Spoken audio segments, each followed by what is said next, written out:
Yuz bergan kuchli to'fondan bir boy kishining barcha mol dunyosi suvga g'arq bo'libdi. Butun boyligi bir pasda yo'q bo'lganiga chidamagan boy ko'chalarda faryodu fig'on chekib yig'lab ketayotsa, qarshisidan bir odam chiqib qolibdi. Katta odamga yig'lash nimasi deya savol beribdi ajablanib.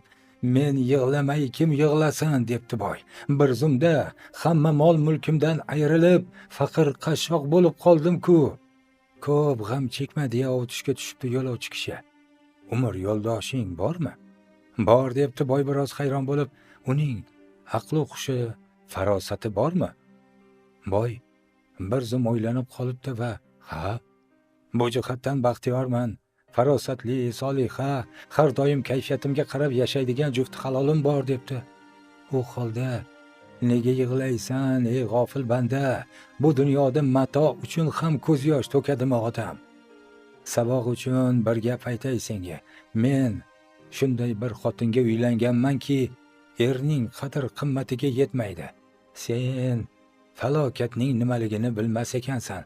Agar sen ham aqli kalta, tili uzun, jag'i tinmas bir xotinga uylangan bo'lganingda, o'shanda bilarding haqiqiy falokat nimaligini.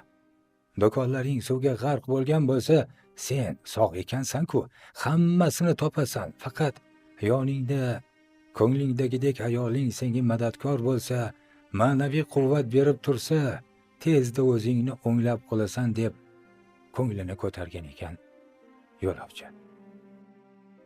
Xulosa esa o'zimizdan azizlar. E'tiboringiz uchun rahmat.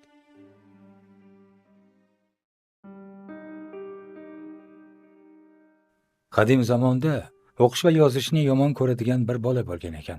U turli bahonalar bilan maktabga bormas, borganda ham berilgan vazifalarni bajarmay faqat yomon baho olar ekan. Ota-onasining tanbehlariga quloq solmay, men katta bo'lsam cho'pon bo'laman, qo'y boqish uchun o'qish kerak emas der ekan. Bir kuni uylari yaqinidagi o'tloqdan qo'ziqorin terib kelish uchun chiqibdi. Qo'ziqorinlarni terib yurib, uylaridan ancha uzoqlab ketibdi.